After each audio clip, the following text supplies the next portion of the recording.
안녕하십니까. MBS 초대석의 양승용입니다. 농촌의 고령화 문제는 우리 농업의 미래를 결정짓는 중요한 문제입니다.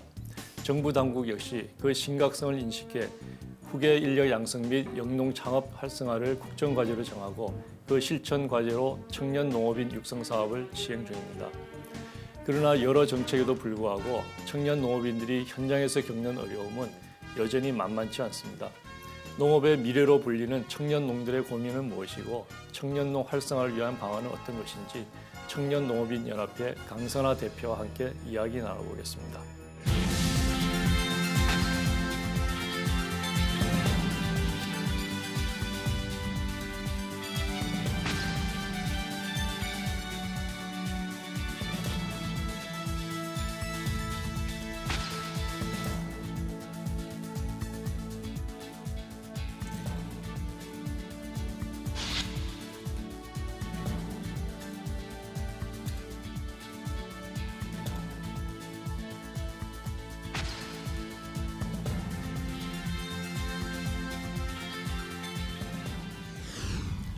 예, 오늘 스튜디오에는 청년농업인연합회 강선아 대표 자리해 주셨습니다. 이렇게 나와주셔서 고맙습니다. 네, 안녕하세요. 반갑습니다. 자, 우리 강 대표께서는 유기농쌀 상당히 좀 규모가 큰 농업법인을 이끌고 있으면서 청년농업인연합회 회장도 맡고 계시고 그리고 농특위 위원도 하고 계시고 굉장히 바쁜 일정을 보낼 것 같습니다. 어떠신가요? 정말 몸이 10개로 늘어나면 주어지는 역할도 10배로 늘어날 것 같이 요즘 제가 활동하고 있는 주제가 사회적으로 좀 관심이 많은 분야들이 있습니다. 예.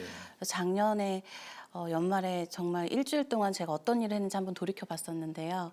일주일 동안 14군데 지역을 다니면서 일정을 소화하고 거의 한 3,800km를 뛰었더라고요. 그렇군요. 그 정도로 정말 바쁜 시기를 보내고 있습니다. 우리 강 대표께서 직접 농사를 지으시는가요? 아니면은 그 농사를 같이 도와주는 그런 직원들이 있는가요? 규모가 저희가 크지는 않아요. 벼농사로 치면 한 예. 11헥타 정도 하고 있고 밭농사도 0.5헥타 정도 같이 하고 있는데 저뿐만 아니라 어머니 그리고 직원들이 같이 농업과 농장 일들을 돕고 있습니다. 우리 강 대표께서 꾸려나가고 있는 농업법인이 그 우리나라 유기농 1세대 농장으로 유명한 곳인데요. 소개를 좀 해주시죠. 저희 농장은 우리원 농장이고요. 전라남도 보성에서 1979년부터 유기농업을 시작해서 유기농 1세대로 활동하고 있는 쌀 농장입니다. 유기농 친환경이라는 단어가 없던 시절부터 농자재에 대한 연구, 농법에 대한 연구, 그리고 이 땅에 맞는 종자들을 찾기 위해서 많이 연구하셨고요. 그 결과 지금 오색미라는 상품을 생산을 하고 있고 또 더불어서 생산된 농산물을 활용해서 2차 가공식품들을 만들어내고 있습니다. 그리고 오랫동안 두 분이서 가지고 계셨던 기술, 노하우들을 농업인, 소비자, 청소년들을 대상으로 교육하고 있는 친환경 농업 교육원까지 운영하고 있습니다. 우리 부모님의 농사를 이어받은 이제 승계농이라고 볼 수 있는데요. 어렸을 때부터 자연스럽게 이제 농사에 접했을 텐데요. 본격적으로 농사를 지은 것은 언제부터일까요?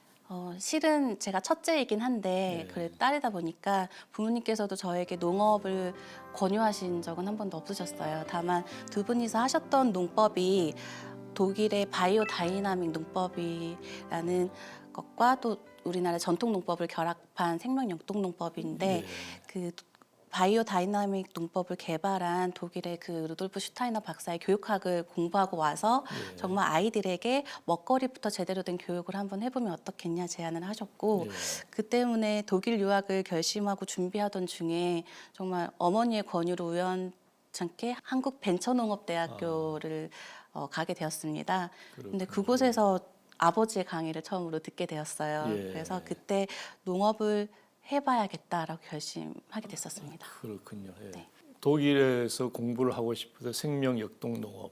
그것은 유기농업하고는 좀 다른 건가요? 유기농업의 한 방법이라고 보시면 되고요. 우리나라에서는 선조들의 전통 농법까지도 같이 결합을 해서 우리 옛 농법과 결합한 농법으로 농사를 짓고 있습니다. 자, 아버지 강의를 듣는 것을 계기로 해서 이제 농업에 본격적으로 뛰어들게 됐다 이렇게 얘기를 하셨는데 어떤 부분이 그 아버지의 어떤 그 강의가 어떤 내용이 그 꿈꾸던 유학도 포기하고 농사를 짓게 만들었을까요? 아버지의 강의가 다른 화려한 그 경력이 있으신 강사님들처럼 그렇게 멋지진 않았는데 네.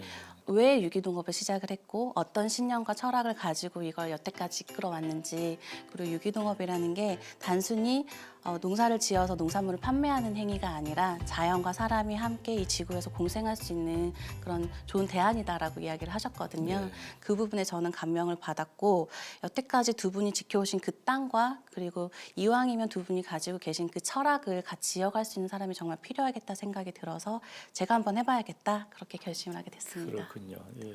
부모님 두 분 모두 이제 농업계에서는 명성이 높으신 분인데요. 특히 이 선친 이제 작고를 하셨죠. 그 강대인 명인, 이 한국 유기농의 개척자 이런 네. 이제 그 불리시는 분인데요. 그 선친께서 유기농을 처음 시작하고 그걸 고집한 이유가 있을까요? 아버지께서 원래는 일반 관행농원을 하셨는데 예. 실은 할아버지께서 제초제를 뿌리다가 그게 몸에 스며들어서 쓰러지는 사건이 있었고 그 일을 계기로 암으로 돌아가셨습니다. 그렇군요. 그래서 예. 그때부터 나는 절대 제초제와 농약을 치지 않겠다라고 선언을 하셨고, 예.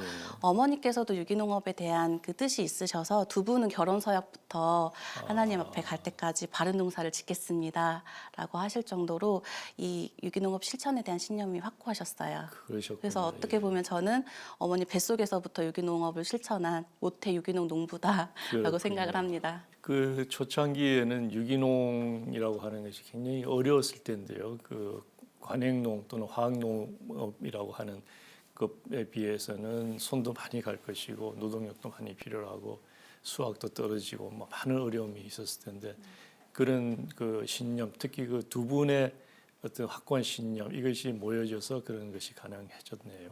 네. 예. 자, 우리 어머니도 그 유명한 그 명인이신데요. 그 대한민국 최고 농업 기술 명인, 특히 식품 분야신걸? 유기농업 쌀. 네. 쌀 부분으로요. 그 어머님을 좀 소개를 해주시죠.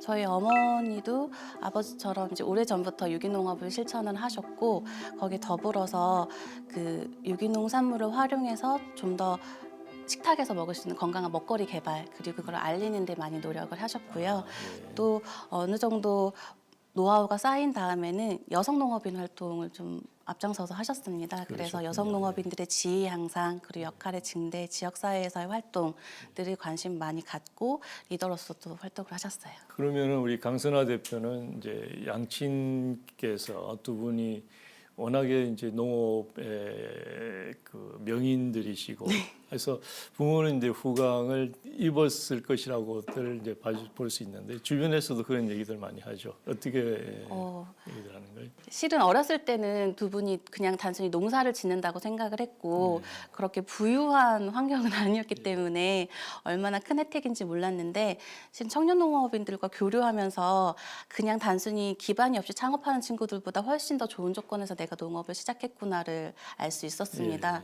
그래도 흔히 그런 친구들을 금수저라고 부르는데 그래도 금수저와는 우린 좀 다르지 않을까라고 생각해서 저는 요즘에 저 같은 이런 후계 농 친구들을 금호미라고 부릅니다. 그렇군요. 네, 예. 금호미는 주어진 게 아니라 본인이 선택을 한 거거든요. 왜냐하면 지금 100만 농가 중에서 후계를 하고 있는 곳들은 10만 농가가 채 되지 않을 정도로 이렇게 농업이 어렵고 후계를 선택하는 길은 쉽지 않은 건데 이렇게 금호미를 선택한 친구들은 오늘 아침에 눈을 떠서 내한테 주어진 그 공간, 그 땅을 일구고 가꿔야 되는 숙명을 가지고 있어서 저처럼 이렇게 활동하는 친구들은 좀 더 위안을 이렇게 삼고, 저희를 바라보는 시선이 단순히 부모님께서 물려주신 거를 누리고 있는 게 아니라 그 공간을 다시 지켜가고 있는 노력을 하고 있다라고 응원해 주시면 좋을 것 같습니다. 예, 금홈이라고 하는 표현이 뭐 여러 가지 의미를 담고 있는 재미있는 표현인 것 같은데요. 농촌에서 태어나서 도시에서 생활하다가 다시 이제 농촌으로 돌아와서 이제 농업을 하는데, 그렇다 하더라도 금홈이라고 하더라도 그 농업을 하는 게 쉽지 않을 텐데 어떻습니까? 처음 데려왔을 때는 가장 어려웠던 게 새벽에 일찍 일어나는 일이었어요. 예, 지금 청년들이 누구나 겪는 문제인데 그래도 창업농 친구들은 잔소리를 하시는 부모님이 없기 때문에 조금 그 부분 스트레스가 덜하지만 후계농 친구들은 늘 새벽에 일어나서 빨리 나오지 않는 것 때문에 다툼이 많다고 하더라고요. 그렇군요. 예. 저 또한 그 시기를 극복하는 게 너무 어려웠지만 예. 제가 일어나서 그 하루를 시작하지 않으면 일 자체가 농장 일 전체가 안 되기 때문에 그걸로 많이 좀 극복할 수 있었고 또 한 가지는 도시에서 친구들과 많이 어울리다가 시골에 내려와서 혼자서 생활하는 게 너무 외로웠습니다. 그렇겠군요. 그래서 예. 매번 도시로만 갈 수도 없는 노릇이어서 이걸 어떻게 하면 해결할 수 있을까 고민하다가 방법을 바꿨어요. 예. 도시에 있는 친구들을 계속 시골로 초대를 하기 시작했습니다. 예. 그래서 함께 저희 농장 일도 돕고 그다음에 지역에 있는 관광지도 구경을 시키면서 맛있는 예. 것도 먹고 돌아간 친구들이 처음에 제 일에 대해서 조금 무슨 농업이야 젊은 사람이라고 예. 생각했던 그 친구들의 인식이 좀 많이 바뀌고 오히려 저를 응원해주는 든든한 이제 지원군들이 되었습니다. 그러니까 도시에서 자라나서 또는 이제 새로 농업을 시작한 창업 농가는 비슷한 과정을 겪었네요. 자, 그런 강 대표가 지금의 열정적인 농업인으로 이렇게 성장시킨 계기가 있을까요? 실은 이제 아까 부모님께서 많이 다져놓으신 기반에서 활동을 하다 보니까 처음 3년간은 마음은 편했어요. 두 분께서 알려주신 대로 이끌어 주신 대로만 따라가면 됐었거든요. 그래서 그 3년 동안 너무 안일하게 좀 생활을 하다가 아버지가 갑작스럽게 돌아가시게 됐고 대표라는 직함을 형식적으로 물려받으면서 자연스럽게 제가 그 농장에 오시는 분들 앞에 나서게 됐고 많이 또 알려지는 계기들이 되었습니다. 당시만 해도 청년들이 많이 부각되지 않던 시기여서 언론에서 많은 조명을 받고 또 이렇게 어떻게 보면 유명해지는 그런 시기들이 있었는데 하루는 어머니가 저를 불러앉히시고 이야기를 하시더라고요. 네. 이제 이렇게 미디어에서 사람들의 관심을 받고 하는 것들이 제가 가진 무언가 달란트가 아닌 조금은 그냥 젊은 아가씨가 시골에서 농사 짓는다 정도의 그런 이슈에 지나지 않는다. 예. 그래서 농업을 지속적으로 하기 위해서 그리고 좀 더 사람들에게 무언가를 줄 수 있는 사람이 되려면 스스로 좀 공부를 많이 하면 어떻겠냐라고 하셔서 제 역량을 강화하는데 그때부터 많이 노력을 했었고 네. 정말 웬만한 교육 분야들은 다 섭렵을 하면서 노력을 했습니다. 밖으로 보여지는 어떤 이벤트 또는 이슈성 농업인이 아니라 내실을 다지는 그런 단단한 농업인이 되어야 된다는 그런 어머님의 따끔한 충고, 네. 그것이 계기가 되었군요. 자, 진짜 농부가 되기 위해서 어떤 공부들을 하셨는가요? 실은 제가 매우 내성적인 성격이라서 예. 집에 오시는 분들에게 농장 소개라든지 저희 농법을 전달하는 게 많이 어려웠습니다. 그래서 첫 번째로 했던 게 정말 잘 전달하는 방법, 스피치 교육 그리고 강의를 할 수 있는 그런 기술들에 대한 공부를 했었고 농장을 운영을 하는 게 경영이잖아요. 그래서 예. 경영을 대학원을 진학을 해서 경영학에 대해서 전문적으로 교육을 받고 그 외에 농업 기술 그리고 농업 교육 관련된 분들 저희가 6차 산업을 하다 보니까 다양한 분야의 교육들을 그렇게 많이 받았습니다. 그런 이제 그 여러 노력들이 부모님의 명성이라 그럴까요? 또 우산에서 벗어나서 우리 강선아 대표만의 그 농업과 경영을 펼칠 수 있는 그런 계기가 되었군요. 네. 실은 이제 처음에 농업을 하면서 두 분이 여태까지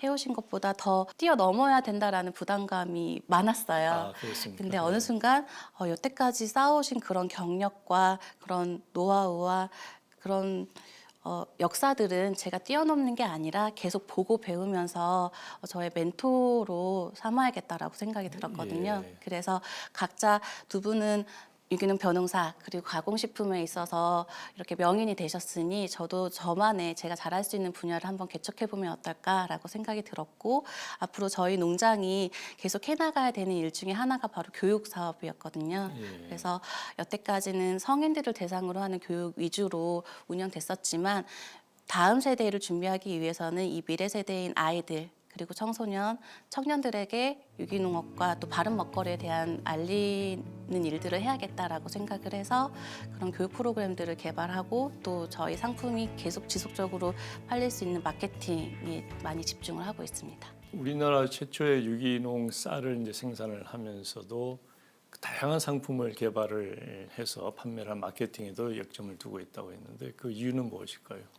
아마 두 분이 처음 시작하셨을 때만 해도 그 유기농 쌀을 검색했을 때 찾았을 때는 저희 제품이 좀 많이 부각이 됐었는데요. 지금은 저희 외에도 많은 분들이 유기농 쌀을 생산을 하고 계세요. 그 와중에 저희 제품이 경쟁력을 가지기 위해서 어떻게 해야 될까라고 고민을 많이 했었습니다. 그 중에 하나가 쌀을 소비하는 문화가 그때 당시만 해도 큰 대량 포장으로 집에 곳간에 쌓아두는 그런 형태였는데 예를 들면 20kg짜리 8개를 주문하시는 그런 고객들이 많으셨어요. 근데 제가 내려오고 나서는 10kg 이상의 대용량 포장을 다 없애고 5kg, 1kg짜리로만 줄이면서 그렇게 많이 주문하시는 고객들에게 역으로 제한을 드렸던 것 같아요.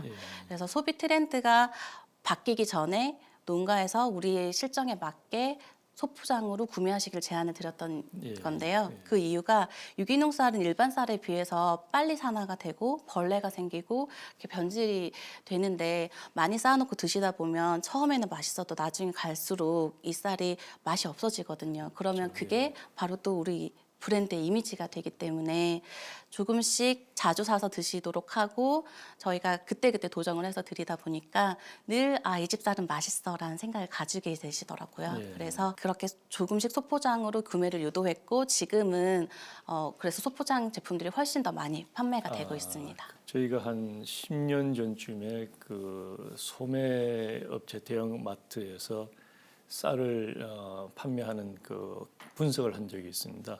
그 연구 결과 중에 하나가 소포장을 할수록 그 프리미엄이 한 10%씩 이렇게 붙는 것으로 이렇게 나타났거든요.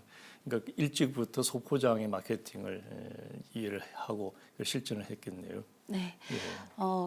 그리고 또 저의 경험도 거기에 들어갔었는데 자취하는 4년 동안 그 5kg짜리 쌀 한 봉지를 다 먹지 못해서 늘 벌레가 생기고 또 밥도 한 번에 많이 지어 놓다 보니까 버리게 되고 하는 그런 아까웠던 기억을 되살려서 갈수록 1인 세대 그리고 핵가족이 늘어나는 상황에서는 한 끼에 한 사람이 한 번만 밥을 해 먹을 수 있는 소포장이 필요하지 않을까라고 생각을 해서 지금 그 젊은 세대를 겨냥한 상품까지도 나와 있습니다. 소비자로서의 경험이 마케팅으로 재탄생을 했겠네요. 농장에서 여러 가지 교육 프로그램도 이제 같이 병행을 하고 있는데 어떤 프로그램들을 하고 있는가요? 기본적으로는 유기농업에 대한 농법 교육 그리고 또 농자재를 만드는 실습 같은 프로그램들이 있고요. 소비자분들이 오셨을 때는 이 친환경 농업과 또 바른 먹거리라는 주제로 가공식품을 만드신다든지에 대한 체험 프로그램들이 진행이 됐었습니다. 근데 제가 아이들과 함께 소통을 하다 보니까 저희가 보통의 쌀 농장에서 체험이라고 하면 떡 매치기 같은 그런 그 체험들을 떠올리게 되시는데요. 그것보다는 좀 더 쌀에 대한 흥미를 가지고 관심을 유발할 수 있는 프로그램들이 필요하겠다 생각이 들어서 쌀 피자 같은 맛있고 재밌고 또 그렇게 관심이 있는 그런 프로그램들을 많이 개발하고요. 또 그 쌀 디저트로 이제는 그 분야를 확장했고 또 한편으로는 가족 단위로 소비자분들이 오셨을 때 어머니랑 아이들은 즐겁게 체험에 참여하시는데 아버지들이 상대적으로 소외받는 그런 경향이 있더라고요.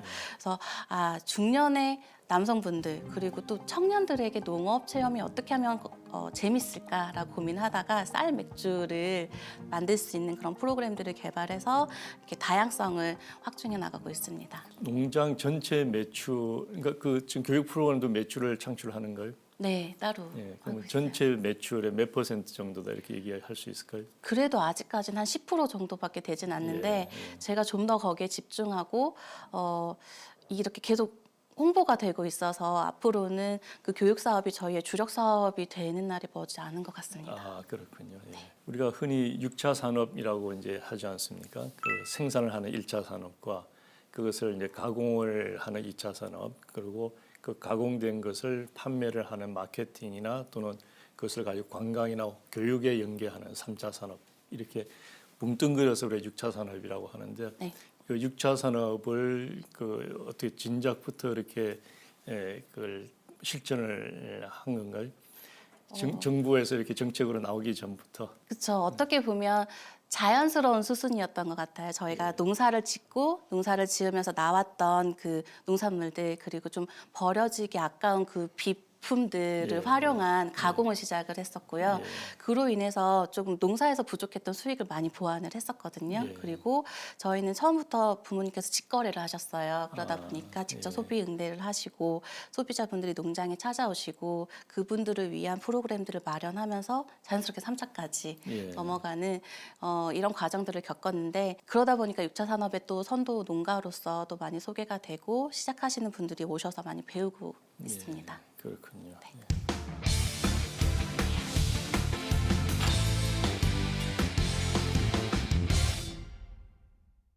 자, 이제 부모님의 농업 유산에다가 이제 본인의 노력을 더해서 성공한 젊은 농업인 이렇게 불러도 되겠습니까? 성공은 아직 아직은 네, 아직은 이르다라고 생각을 하고요. 다만 열심히 노력하고 있다라고 봐주시면 좋을 것 그렇군요. 같습니다. 예. 자, 아직 그 성공을 위해서 달려가는 젊은 농업인으로서 할 일도 많은데 어느 날 그 청년 농업인 연합회를 만들어서 그 일에 또 열심히 활동을 하고 계시다고 들었습니다. 어떤 계기로 그런 조직을 만들었는가요? 제가 올해 횟수로 내려온 지 14년 정도 돼 가고 있는데요. 처음 내려와서 한 7년 동안은 주변에 친구들이 없는 줄 알고 살았었습니다. 소통할 방법도 없고 마주칠 일도 없으니까. 근데 우연한 기회로 지역에 있는 그 농업인 모임에서 제 동창이 저와 같은 쌀농사를 짓고 있다라는 걸 알게 되면서 그 친구들과 함께 소통하면서 농촌 생활이 단순히 지루하지만은 않구나, 또 즐거운 점들이 있구나, 그리고 부모님께는 참 하지 못했던 이야기들을 나누면서 얻는 뭔가 좀 위안 그리고 서로의 또 즐거움이 증폭되는구나라는 걸 알게 되었고 이왕이면 이 지역뿐만 아니라 더 넘어서 더 다른 곳에서 활동하고 있는 청년들의 정보를 알고 싶다라고 생각을 했습니다. 그래서 이렇게 청년 농업인 연합회를 만들기까지 오게 된 것 같습니다. 처음에는 단순한 그 또래 농업인들과의 교류로부터 시작을 했다가 본격적으로 인적 네트워크, 정보 확산 이런 목적을 가지고 이제 활동을 시작하게 되었네요. 그 어떤 활동들을 하고 계신가요? 일단 저희의 1차적인 목표는 즐겁게 농촌 생활하자. 네, 흔히들 인생에서 꽃길만 걷자라고 이야기하지만 저희는 즐겁게 흙길만 걷자라고 이야기를 하거든요. 그러기 위해서 어떤 활동들을 하고 있냐면 일단 그 소통을 위주로 실시간 소통을 많이 하고 있고요. 그리고 전국에 있는 친구들이다 보니까 한 번씩 모여서 전국에 있는 소식들을 전하고 또 우리가 가지고 있는 장점들을 선보이는 그런 프로그램들을 진행을 하고 있고요. 교육도 하고 있고 판매 활동도 하고 있고 해외로 연수까지 가는 프로그램들을 진행하고 있습니다. 전체 규모는 어느 정도 됩니까? 지금은 한 200명 넘게 함께 하고 있습니다. 자, 청년 농업인 연합회 청년들의 이제 모임이니까 나이 제한 이런 것이 있습니까? 청년의 정의가 어떻게 됩니까? 지금 도시에서는 만 39세까지를 청년으로 정의하고 있는데 시골 현황은 아시죠? 지금 60세가 되셔서도 청년의 활동을 늘 하고 계시거든요. 그런 것들을 반영해서 저희만의 기준은 만 43세, 그래서 45세까지는 함께 활동을 해야지 어느 정도 선배들이 가지고 있는 그런 노하우라든지 이런 것들을 서로 교류를 하고 소통을 하면서 후배들도 좀 잘 나아갈 수 있지 않을까 생각을 하고 있고요. 그 외에도 저희 단체에서는 농업인이 아니지만 농업에 관심 있는 친구들도 함께하고 있습니다. 왜냐하면 예비 농업인들이 가장 필요한 건 정보예요. 그래서 현장에서 직접 움직이면서 실시간으로 주는 이 정보들이 그분들이 귀농하는 데 확실히 많은 도움이 되고 있어서 저희는 농업을 사랑하는 대한민국의 청년이라면 누구나라는 조건으로 함께하고 있습니다. 자, 어떤 그 모임에 이렇게 제한, 특히 나이 제한을 두는 것은 상당히 어려운데요. 만 43세면은 44세는 탈퇴를 해야 됩니까? 실은 그게 저희의 가장 큰 고민이었는데 그 지금 청년 세대가 가장 문제가 되는 게 다음 윗세대와의 그 세대 단절이 문제라고 생각을 합니다. 그래서 저희는 프렌즈라는 그 제도가 있어서 활동은 같이 할 수 있대 뭐 의결권 행사라든지 이런 것들은 못하는 제한을 두어서 늘 더 소통하고 더 많은 노하우를 계속 받을 수 있도록 그렇게 하고 있습니다. 그렇군요. 농촌 지역이 갖는 이제 특성상 젊은이들이 이제 자기의 목소리를 내는 건 이제 쉽지 않지 않습니까? 그 어른들도 많고 굉장히 그 농업이라고 하는 이제 보수적인 그런 색채도 좀 많이 있을 텐데 이 청년 연합회를 이끌면서 그 어려운 점이 있었을까요? 또 보람도 있었을 것 같습니다. 그 네. 어려움 뭐 그런 점들 좀 얘기를 해주시죠. 어려운 점은 무궁무진합니다. 아. 실은 저희가 어느 지역에서 모이는 게 아니라 전국에서 모이다 보니까 한 번 모이기도 쉽지가 않고 그렇겠네요. 모였을 때도 본인들이 일을 끝나고 모여서 밤에 회의를 해야 돼요. 그래서 낮에는 밭을 갈고 저녁에 모여서 회의를 하는 그런 네. 상황들이 많이 연출이 됐었고 그러다 보니까 알게 된 게 청년들이 저녁에 모여서 소통할 수 있는 공간이 너무 부족하구나. 그래서 카페들을 전전하기도 하고 아. 정말 회의할 장소가 없으면 네. 노래방에 가서 노래는 안 부르고 회의를 예, 하기도 회의를 하는 하고, 그런 예. 네, 어려움도 있었는데요. 무엇보다도 청년들이 아직은 자립하지 못했고 예. 그리고 본인의 생계를 스스로 책임져야 되기 때문에 그 지역에서 벗어나서 활동하는 것들에 대한 제약이 컸습니다. 예. 또 후계농 친구들은 부모님께서 허락을 해주셔야지만 외출을 할 수 있는 상황이어서 좀 본인의 의사대로 자유롭게 활동할 수 없는 부분들 그리고 저희가 그 자발적으로 모였지만 그래도 활동에는 어느 정도 비용이 들어가는데 가뜩이나 자립도 되지 않은 상태에서 자부담으로 하면서 그런 활동들을 이끌어가는 게 조금 어려운 점도 있고요. 그리고 여태까지 청년 농업인들이 지역사회에서 활동하면서 조금은 이제 주어진 조건에서만 활동하는 게 조금 익숙해져 있었어요. 예. 그래서 본인이 스스로 나서서 본인을 희생해가면서의 활동들을 동기부여를 시키는 점들 예. 그런 것들이 좀 많이 어려웠습니다. 그래도 한 명 한 명씩의 그 변화되는 그 모습들이 지금 시간이 지나다 보니까 예. 보여지잖아요. 그래서 예. 저희 단체에 와서 활동한 것들을 바탕으로 또 각자의 지역에서 각자의 영역에서 리더가 되어서 활동하는 모습들이 지금 이제 나타나고 있거든요. 예. 그래서 저희가 적지는 않은 인원들이 모여 있지만 한 명 한 명들이 또 이 지역사회의 농업 리더가 될 수 있겠구나라는 그런 예. 기대감이 있어서 그런 보람들을 느끼고 있습니다. 그렇군요. 예. 청년 농업인 연합회가 몇 년도에 설립이 됐습니까? 저희가 2017년도에 추진이 상태로 시작을 해서 지금 현재는 3년째 정식으로는 예, 하고 그렇군요. 있습니다. 예. 회원들이 좀 증가를 하는 그런 추세인가요? 처음에 시작했던 상태에서 유지가 되고 있는 거고요. 저희는 다른 기관들이나 정부의 지원을 받지 않고 우리들이 낸 회비 그리고 자발적인 활동을 통해서만 운영이 되다 보니까 늘 새해가 되면은 회원이 반 이상 줄어들 수도 있다라고 염려를 하고 있습니다. 그에 반해서는 계속 유지가 되고 오히려 이제 올해부터는 좀 더 증가 추세로 늘어나고 있어서 앞으로도 더 많은 분들이 이제 관심만 갖고 있다가 본격적으로 활동을 시작하게 되지 않을까라고 기대하고 있습니다. 그 농업이라고 하는 그 직업이 굉장히 바쁜 직업이지 않습니까? 할 일 굉장히 많고 새벽부터 늦게까지 일을 해야 되고 그렇기 때문에 이 지역적으로 여러 산재해 있다는 것이 가장 크다는 어려움일 것 같은데 지역적인 조직을 두고 있는 그런 계획은 없는가요? 지금 전국 다니다 보니까 지부별로 활동도 장려를 하고 있습니다. 예. 하지만 무엇보다도 지역에서 벗어나서 대한민국 전체 나아가서 세계에 대한 그 관심을 높여라라는 게 저희의 좀 목표거든요, 취지거든요. 그래서 되도록이면 그 지역적 특성을 벗어날 수 있는 한계를 극복할 수 있는 게 바로 온라인 그리고 SNS를 활용한 방법이라고 생각을 해서 저희는 그걸 적극적으로 실시간으로 소통하고 서로 정보도 교환하고 피드백을 받는 그런 역할들을 하고 있습니다. 자, 우리 청년 농들이 그 새로운 이제 환경에서 새로운 이제 직업을 하는 과정에서 많은 이제 어려움도 있을 것이고 고민도 많을 것 같습니다. 가장 어렵다고 할까요? 어떤 고민들을 주로 얘기를 하는가요? 일단은 도시뿐만 아니라 해외에서까지 경험을 쌓고 내려온 친구들이 시골 생활에서의 어려움을 기본적으로 가지고 있습니다. 예. 많은 그 인프라들이 부족한 공간에서 또래 청년들이 누리고 있는 그 혜택들을 받지 못하는 문화생활 문화와 복지에 대한 부분들에 대한 어려움이 많았고요. 그리고 창업하는 친구들은 정말 지역사회 연고가 없다 보니까 땅을 구하는 문제부터 간단한 농업에 대한 정보를 얻는 그런 부분들이 문제가 많았고 또 그 안에서 스스로 자립하기까지는 기간이 더 오래 걸리는 그런 문제가 있는데 상대적으로 후계농하는 친구들은 그런 부분에 있어서는 좀 수월하게 시작했지만 또 부모님과의 갈등 그리고 지역사회에서 본인의 역할을 수행하는 데 있어서의 좀 세대 간의 소통의 어려움들 이런 점들을 겪었고요.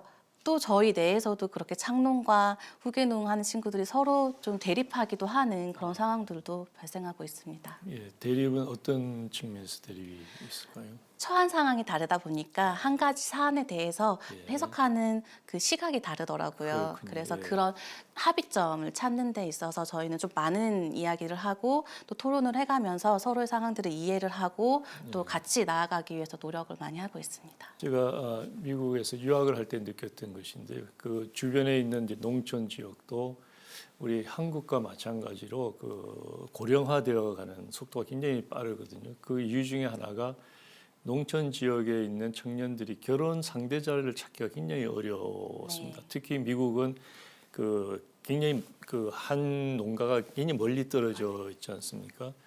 그런 측면에서 많은 젊은이들이 농업을 유지를 못하고 도시로 나오고 싶어하는 그런 요인이 되는데 우리 청년 농업들은 어떤가요? 실은 가장 큰 화두는 연애와 결혼이 아닐까 그렇군요. 저희도 예. 생각을 하는데 제가 근데 연합회에서 유일하게 하나 금지하는 조항이 있습니다. 예. 사내 연애 금지 예. 이런 조항이 있는데 예. 그 이유가 저희는 각자의 그 경영체를 가지고 있는 독립 농가다 보니까 농가와 농가의 결합으로 인해서 농가수 감소를 만들어낼 수는 예. 없다. 우리 모두 외부에서 찾아오자라고 아. 적극 권장하고 있고 실제로 지금 2년째 연말마다 제가 달콤한 농담이라는 타이틀을 가지고 농촌에서 지금 농업을 하고 있는 싱글 청년들과 도시에서 농업과 농촌에 관심 있는 청년들과의 만남을 추진하고 진행하고 있습니다. 그렇군요. 그래서 예. 당장의 큰 효과는 없지만 예. 계속 진행하다 보면 정말 도시에 있는 청년들이 농업을 또 좀 더 쉽게 이해할 수 있고 농촌에 있는 친구들도 많이 사귀면서 여러 가지 시너지 효과가 나타날 수 있지 않을까 예. 기대하고 있습니다. 그 사내 연애 금지라는 가혹한 처사가 그 농촌 지역의 청년 농업을 활성화시키는 또 확대시키는 그런 의미로 이루어지는 거군요. 네, 실은 이제 1호 커플이 나오긴 했었는데요. 그렇습니까? 다행히도 예. 시골에서 농사짓는 그 청년과 그리고 도시에서 그 농산물로 가공을 했던 예. 청년이 만나서 좀 더 이제 다양한 확장을 농장으로 하는, 이렇게 나아가고 있습니다. 그렇군요. 네. 그건 인력으로 막을 수 없는 거 아니겠습니까? 네, 그래도 예. 사례가 너무 좋게 나와서 예. 그 청년 농업인으로서 그 우리 기성 농업인들에게 혹시 바라는 점, 뭐 아쉬운 점, 서운한 점, 뭐 이런 것이 있을까요? 저 또한 저희 어머니와 이제 오랫동안 같이 함께 농업을 해오면서 느낀 점이 기성 어른들이 청년 세대에 대한 이해를 하시려는 노력은 정말 많으세요, 실은. 예. 그렇지만 그 시작 그리고 방법에 대해서는 많이 어려워하시더라고요. 예. 그럴 때일수록 저희 청년들이 어떻게 접근을 하고 이렇게 소통할 수 있는 방법에 대해서 이야기를 드려야 되는데 또 청년 세대에서는 좀 벽을 쌓고 있는 경향도 있습니다. 그래서 정말 더 소통을 하기 위해서는 오히려 좀 더 함께하는 프로그램들이 많이 마련이 되면 좋지 않을까. 그 대신 사전에 그 세대 간의 이해에 대한 교육이 좀 이루어진 다음에 함께 공동의 목표를 이뤄가는 그런 프로그램들을 많이 만들어가면서 벽을 좀 허물고 어르신들의 그런 노하우라든지 삶의 그 연륜을 청년들이 많이 도움을 받을 수 있는 시간들이 마련이 됐으면 좋겠다라고 생각을 하고 있습니다. 그렇군요. 청년농 내부에서의 소통 못지않게 세대 간의 소통도 네. 굉장히 중요해 보이는군요. 예.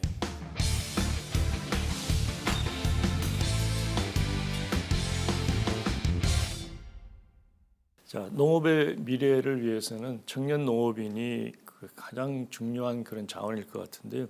청년농 활성화를 위해서는 어떤 일들이 이루어져야 될까요? 지금 거의 한 3년 정도 사이에 청년 농업인에 대한 관심이 높아졌고 네. 그에 따른 정책들이 많이 만들어졌는데요. 지금 청년농 정책들은 조금은 시기에 맞춰서 나온 조금 단발성이고 또 그 수행할 수 있는 주체들이 이런 거 문의할 수 있는 곳들이 마땅히 없습니다. 그래서 지도하시는 분들의 역량에 의해서 그 청년농들이 활동을 하는 범위들이 또 달라지기도 하고요. 또 무엇보다 이 청년농들의 현장의 목소리보다는 조금은 정책적으로 만들어진 그런 지원 사업들이 많기 때문에 그런 목소리를 대변하고 반영해서 정책까지도 바꿀 수 있는 그런 소통의 창구가 없다라는 게 문제라고 생각합니다. 그래서 현재 청년농업인 정책이 가지고 있는 가장 큰 문제인 그 단발성을 좀 더 지속 가능한 그런 정책으로 만들기 위해서는 아마도 청년농업인 100만 명 양성을 위한 100년지 대계가 만들어져야 되지 않을까라고 생각을 하고 있고요. 그리고 청년농업인을 전문적으로 지도하시는 분들은 그 기한이라든지 이런 것들에 연연하지 않고 계속 지속적으로 활동하실 수 있는 그런 좀 제도가 마련이 돼야 된다라고 생각합니다. 그리고 또 이 청년농업인 정책을 전담으로 맡고 육성하시는 그 전담기구 설립이 지금 가장 시급하지 않을까라고 고민하고 있습니다. 그렇군요. 그런 어려움과 고민들이 이제 지난해 출범한 농특위 농업농어촌 특별위원회 이제 위원으로 지금 활동을 하시게 된 계기가 됐다 이렇게 볼 수 있을까요? 실은 그 농특위를 활동하기에 제가 아직 역량은 부족하지만 그래도 저는 그 몸인 덕에 아직 외부에서 활동할 수 있는 여력이 있어서 조금 더 이 친구들의 현장의 목소리를 많이 담아서 전달하는 전달자의 역할이라고 저는 생각을 합니다. 그래서 그곳에서도 정말 그 청년농업인의 육성에 대해서 많이들 고민하시고 중요하다 생각하시지만 정말 청년들이 어떤 생각을 가지고 어떤 방향으로 해야 되는지는 많이 궁금해하고 계세요. 그래서 그런 부분들을 이야기 드리고 또 청년농을 위한 정책들 만들어 가는데 노력하고 있습니다. 농특위에 이제 그 이제 선정이 됐을 때 그 주변 사람들의 이제 반응이랄까요, 조언이랄까, 뭐 기대랄까, 또는 뭐 그런 것을 좀 소개를 해주시죠. 저는 정말 많은 그 반응이 다양했었는데요. 먼저 이런 경험들을 해보셨던 선배님들께서는 너 이제 큰일 났다. 이게 정말 잘해도 본전인 그런 역할인데 정말 그럼에도 불구하고 열심히 하라는 그런 응원을 해주셨고 또 어머니는 마냥 걱정을 하고 계십니다.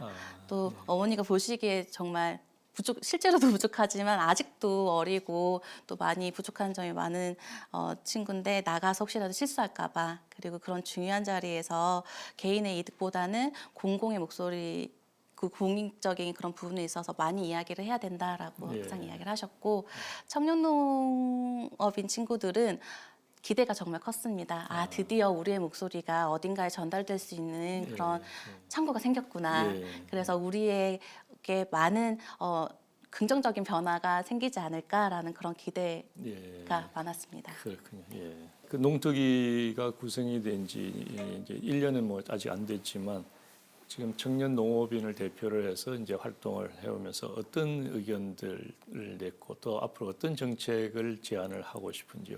지금 청년농 육성 정책이 조금은 정부 주도로 가는 경향이 있습니다. 그래서 스마트팜이라든지 아니면 또 규모화하는 그런 농업들, 대농 육성 이런 부분들 초점이 맞춰져 있는데 정말 농업에 관심이 있고 농촌에서 살고 싶어서 내려오는 친구들은 다양한 개성과 또 경험을 살려서 본인만의 농업을 만들어 가고 싶어 하거든요. 그래서 청년들이 가지고 있는 다양한 개성 그리고 그들이 가지고 있는 그 역량들이 충분히 발휘될 수 있는 좀 자유로운 정책 그리고 우리가 밑에서 올려서 위에서 내려오는 것이 아니고 밑에서 만들어서 올려서 할 수 있는 그런 백지수표 같은 정책들이 많이 마련이 됐으면 좋겠다라고 생각을 하고 있습니다. 어떻게 활동을 해보니까 그런 가능성이 보이는가요? 어떻습니까? 실은 그전에는 많은 기존의 농업 정책을 만들어지는 데 있어서 많은 농업인 분들이 답답해하시고 어려워하셨던 게 농업인들과의 소통이 많이 지금 단절이 되었고 소통 창구가 없었다라는 점이었는데 지금 청년농업인 정책을 만드는 데 있어서는 정말 적극적으로 현장에서 와서 이야기를 들으시고 저희가 전달할 수 있는 체계들을 많이 만들어주고 계세요. 그렇기 때문에 앞으로 우리 농업의 미래를 위해서 청년농업 육성하시는 그 부분에 있어서는 저는 희망이 있고 또 우리가 원하는 대로 좀 이뤄질 수 있는 가능성이 많지 않을까 기대하고 있습니다. 예, 그렇군요. 자, 아직 30대 청년이라고 볼 수 있는데 경험이 많은 단단한 농부가 이런 생각이 듭니다. 앞으로 농업인으로서 어떤 계획을 가지고 계신가요? 지금 당장은 저에게 청년으로서 활동할 수 있는 시간이 한 10년도 채 남지 않았다라고 생각을 해서 이 기간 동안은 좀 청년 농업인 활동과 또 정책 만드는 데도 주력을 하겠지만 향후 10년은 또 중년 농업인으로서 그 상황에서 해결해야 되는 역할들이 있을 거라고 기대를 하고 있습니다. 또 지금 청년농 외에도 제가 관심 있는 분야가 여성 농업인의 그 활동들 그리고 또 환경에 대한 고민들을 많이 하고 있습니다. 이런 활동들을 더불어서 병행해 가면서 향후 또 방향들을 많이 만들어 가려고 하고 있습니다. 그렇군요. 최근에 그 농업에 대한 관심을 갖는 청년들이 확실히 늘어났거든요. 그 귀농 인구도 작년에 한 5만 정도 되고요. 또 기촌 인구도 한 50만 가까이 되는 그렇게 해서 농업에 대한 관심이 굉장히 커진 건 사실이고요. 또 젊은 층 중에서도 이제 농업에 관심과 흥미를 가지고 나도 한번 해볼까 이렇게 이제 생각을 하는 사람들이 많을 것 같은데 그러나 실제로 그걸 실천을 하기에는 좀 어려움이 많을 것 같습니다. 우선 어떤 어려움들을 호소를 하던가요? 부모님이 농사를 지어서 자연스럽게 이어가는 친구들에 대한 어려움이 따로 있고요. 또 아예 정말 도시에서 생활하다가 정말 귀농을 해보는 귀농이 아니라 창농을 하는 친구들에 대한 고민이 좀 별개로 있는데 후귀농하는 친구들의 고민은 내가 새롭게 배운 농법들을 적용을 해보고 싶은데 기존에 하시던 그 방식과 좀 충돌이 있어서 이걸 좀 이렇게 잘 완화시키면서 해결할 수 있는 방법이 없을까라는 고민들을 많이 하고 있고요. 네, 창업을 하는 친구들은 무엇보다 일단 기반을 다지는 부분에 있어서 전반적으로 어려움을 겪고 있고 어느 지역에서 어느 작물을 선택해서 어떻게 나아가야 되는지 그런 방향 설정들에 대해서 많이 도움이 필요한 상황입니다. 그런 어려움 때문에 그 창업농이나 또는 후계농을 망설이는 그런 후배들한테 해주고 싶은 얘기가 있을까요? 일단 첫 번째로는 어떤 꿈이 무엇인지를 잘 정해봤으면 좋겠다라고 이야기를 하고 싶습니다. 실은 지금은 농사와 농업이 조금 분리되어 가고 있는 상황이에요. 그래서 단순히 땅을 일구는 일은 농사로 분류가 되면 그 농업과 농촌에 관련된 다양한 일들을 하는 거를 통칭해서 농업이라고 일컬 수가 있거든요. 그래서 내가 농사를 잘 지을 자신은 없지만 농촌에서 생활하고 싶은 친구들 아니면 이 농업과 농촌이 계속 발전하는데 도움이 주고 싶다라든지 그 분야에서 활동하고 싶은 친구들은 각자가 가지고 있는 전공 분야 그리고 역량들을 살려서 그 농과 관련된 업들을 많이 만들어낼 수 있는 시기예요. 그래서 이런 분야로 오히려 창업을 시선을 바꿔보면 훨씬 더 시작하기가 도움을 받을 수도 있고 쉽지 않을까라고 생각을 하고 있습니다. 자, 마지막으로 우리 동료 농업인들, 동료 청년 농업인들이겠죠. 그리고 오늘 함께한 시청자분들께 하고 싶은 얘기 있으면 한 말씀 부탁드리겠습니다. 실은 아버지가 자주 하셨던 이야기 중에 평화라는 글자를 풀이해 주시는 거를 많이 들었었습니다. 이 평화라는 한문을 풀이를 해보면 공평할 평자에 벼와의 입구 해서 모든 이의 입에 밥이 들어갔을 때 그게 바로 평화가 실천이 된다. 예전에는 쌀이 주식이었기 때문에 그렇게 표현됐겠죠. 저는 그래서 세계에서 전 세계적으로 농사를 짓고 있는 농부들이 바로 전 세계 평화를 지키고 있고 만들어가고 있다라고 생각을 합니다. 그래서 농업을 하고 계시는 분들이 내가 이렇게 평화를 지키는 중요한 업무를 하고 있다라고 생각을 해주시면 좋을 것 같고요. 무엇보다도 농업 농촌의 가치에 대해서 우리 농업인들이 먼저 깨닫고 그 가치를 공감하면서 알리는 데 많이 노력을 하게 된다면 이제 대중의 그 시선도 달라지지 않을까. 그럼으로써 우리 농업이 정말 지속 가능한 그런 모습을 보이지 않을까라고 기대하고 있습니다. 저는 아직은 부족하지만 그래도 정말 좋은 먹거리가 사람을 살린다라는 부모님 말씀 항상 가슴에 담고 있고요. 땅과 그리고 사람을 함께 지킬 수 있는 그런 활동들 앞으로도 계속 이어나가겠습니다. 그래서 바른 먹거리 많이 전달해 드릴 테니 응원해 주세요. 감사합니다. 네. 자, 알겠습니다. 자, 이건 뭐 혹시 그 우리 정책 당국자들에게 하고 싶은 얘기가 있으면은 한 말씀 해주시죠. 청년농에 대한 관심이 대두가 되면서 좀 급하게 많은 정책들 마련해 주셨는데 그래도 정말 청년들에게 많이 살이되는 그런 사업들이 생겨났습니다. 네. 그에 반해서 한편으로는 소외받는 그 청년 농부들도 많이 있어요. 예. 그래서 되도록이면은 청년 농업인의 정책들이 어느 한쪽이 아닌 모두에게 해당되는 공평한 정책들 이렇게 많이 만들어 주시면 좋을 것 같고 우리 청년 농업인들 사이에서도 서로 간에 위화감이 없이 같이 상생하면서 나아가는 동반자라는 생각을 가지고 농사를 지을 수 있는 그런 환경들 많이 만들어 주셨으면 좋겠습니다. 예. 자, 오늘 정말 농업인으로서 또 농업 활동가로서 또는 교육인으로서 그 정부의 정책을 만드는 과정에 참여하는 또 그러한 입장으로 정말 그 바쁜 시간을 보내고 있는 와중에서도 우리 청년 농업인을 소개하기 위해서 나와주셔서 정말 고맙습니다.